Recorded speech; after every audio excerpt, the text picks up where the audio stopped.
Hello and welcome to another edition of Good Morning Pattaya, Pattaya Channel's very own breakfast show. I'm your host, Nick Pendrell, and joining me once again is my co-host and friend on the couch, Mr. Dave D. Good morning, Nick. How are you?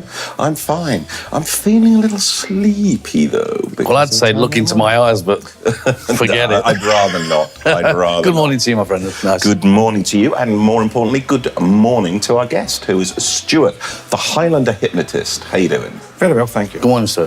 Very well. Good, good. So, tell us how you came to be the Highlander Hypnotist. The Highlander Hypnotist is my stage name for stage shows. Mm-hmm. I originally started out as a professional hypnotherapist. All right.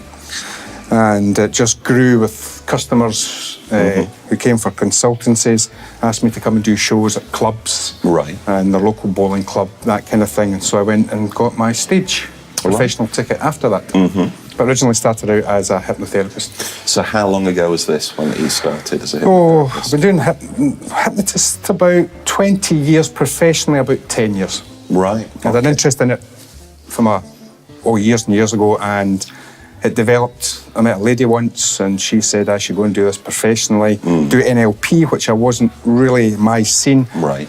And so I went and did hypnotherapy, and I'm a member of the British Academy of Hypnosis. I was going to say, is there any sort of like, you know, when you say you go into that trade, is there any like, you know, degree or certificate that you need to get to say, yes, hey, you can do it? Yeah, there's different levels.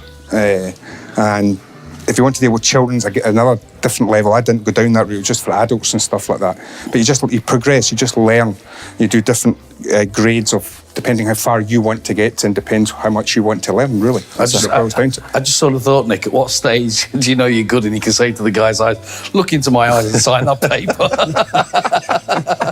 The hypnotherapy is different because first and foremost you've got to learn hypnotherapy. Okay. And then you've got the hypnotist, then you've got to learn about the different types of ailments that you'll be treating.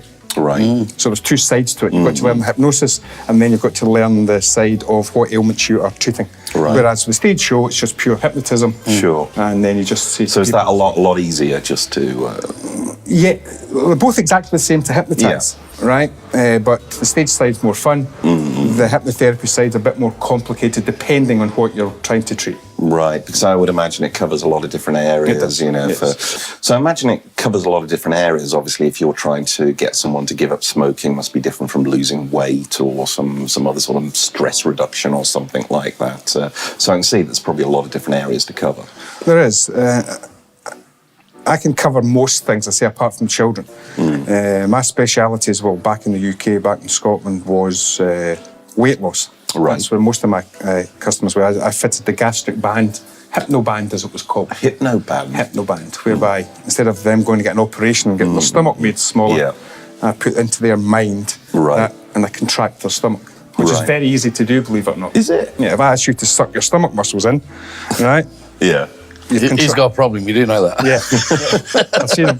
He drinks Diet Coke. You know, what about fattening thing in the world? What about the smoking side of it? And I know because, you know, I've done a guy before, and he says you put it into their head that, like, you know, when you hypnotise them, that as soon as they pick up a cigarette, there's something that triggers something in their head that says it's really bad or it's going to burn your mouth or something to stop them smoking. How do you work on that one? Smoking's quite a complicated one because people who want to stop smoking want to stop smoking. Hypnosis works in two ways. I do my job, all right, but the person's also got to do their job. All right? It doesn't matter what subject it is, whether it's stress, whether it's lack of sleep, whether it's smoking, whether it's weight loss. The hypnotist can only do so much. Smoking, for example, people come along to me in my consultancy room for smoking. You know, the first thing I say to them is, do you have a packet of cigarettes with you? And if they say yes, I tell them to go away and come back another day because they don't want to stop smoking. Right? Why would somebody who wants to stop smoking have a packet of cigarettes in their pocket? So even before they come, you've got to make sure they actually want to stop smoking. That's the key to stopping smoking. What's the balance then? I mean, you know, like in hypnosis, when you're doing hypnosis, what's the balance of like them wanting to do it and what you do? I mean, what is it a 50-50 share? No, smoking's about 70-30. Weight loss is 50-50. Yeah? Yeah. Smoking, 70% of it's me. Another 30% is what they've got to do. You've got to break certain habits. You see, a lot of people think that just if you stop smoking, you're going to stop smoking, you pick up a cigarette and it's got a bad taste in your mouth. And that's me stop smoking. You've got to target more areas than that. You've got to target certain times of the day so that you won't get the same triggers.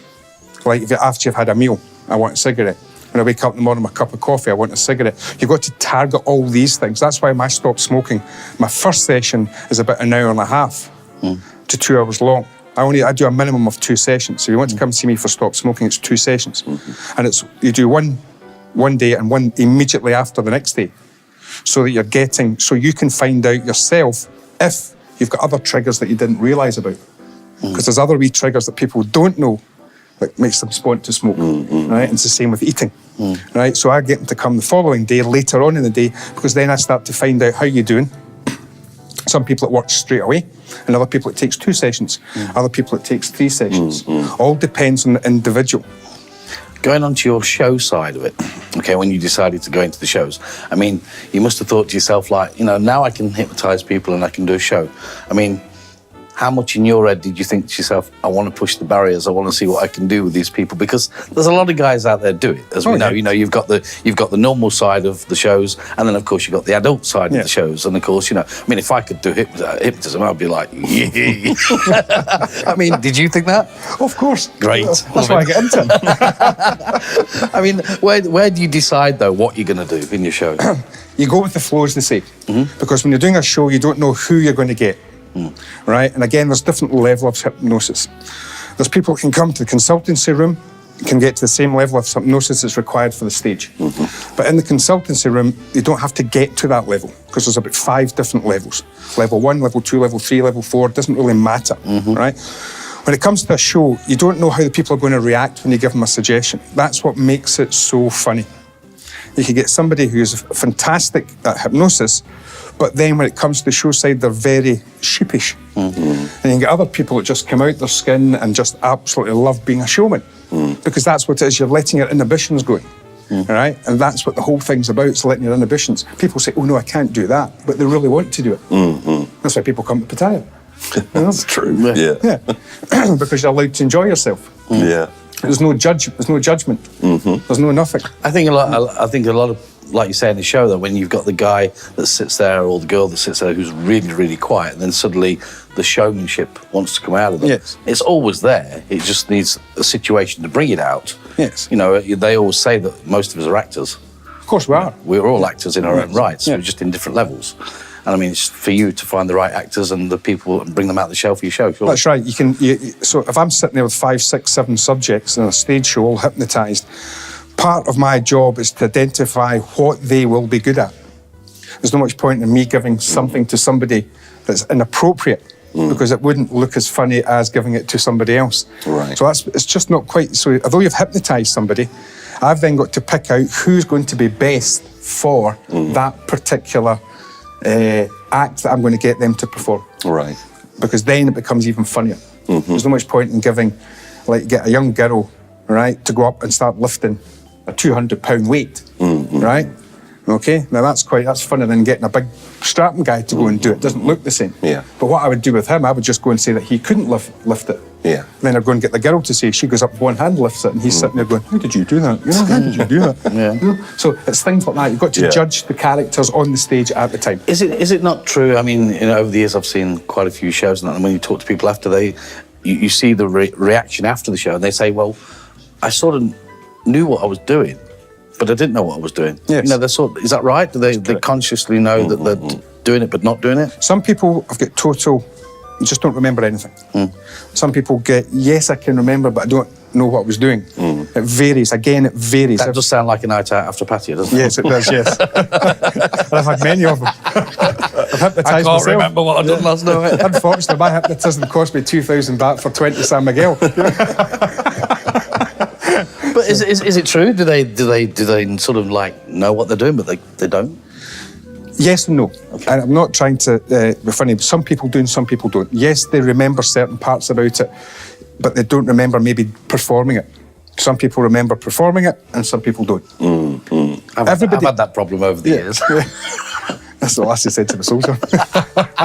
Do you have to want to be hypnotised? I mean, could you get in a circumstance where three drunk guys go, oh, go on, Mark, go on, you do it. And the guy's thinking, I don't want to look a complete Burke, and is actually sort of fighting you.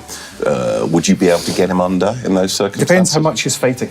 Right, okay. Right. If it's like once they're hypnotised, like beforehand they say, oh no, I couldn't do that. But once they're up, right, because the relaxation from hypnosis is unbelievable.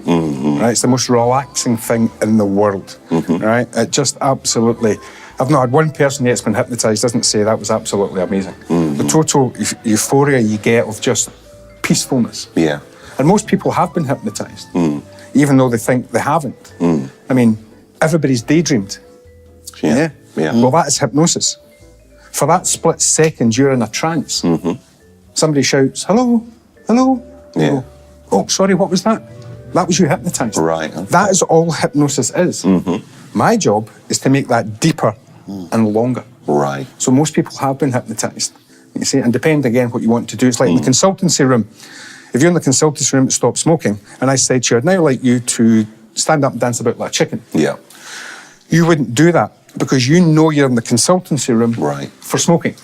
Whereas the people on the stage, they know they're going to be dancing about like a chicken, so they'll dance like a chicken. Right. So your mind's still aware of what you're actually doing, given the guidelines that you're there for hypnosis. Okay, that's definitely it. So give us some of the highlights from your show. Which are some of your oldies but goldies that you bring out for most of your sessions, the crowd pleaser routines?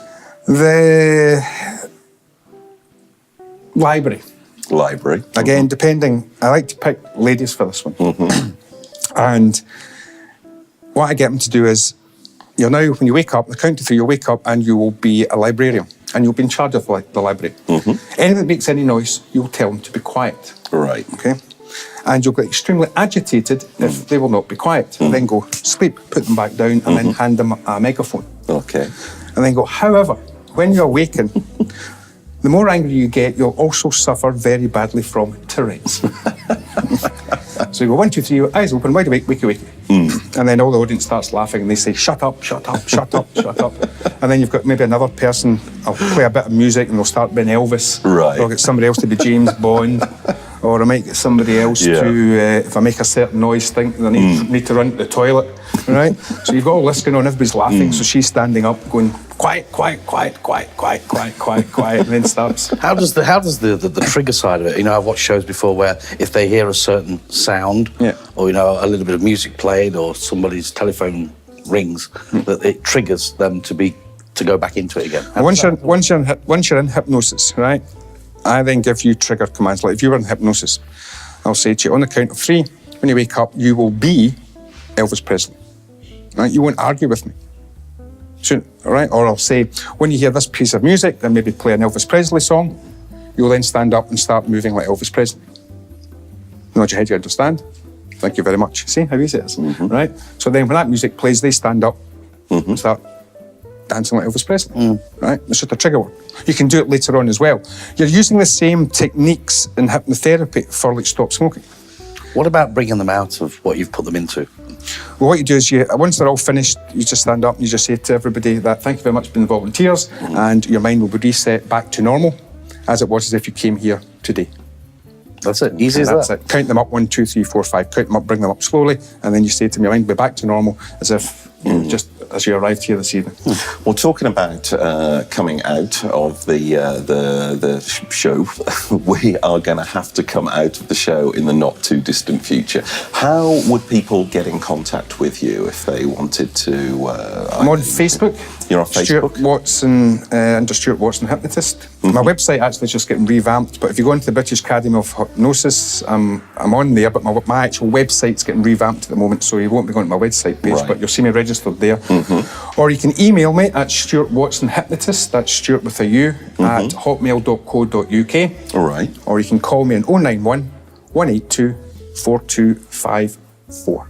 Well, that's lots of options that our guests have got to do that. And this is, they can either book you for personal hypnotherapist appointments, and you're also free for events as well. Correct. And you're based permanently in Pattaya? Yes.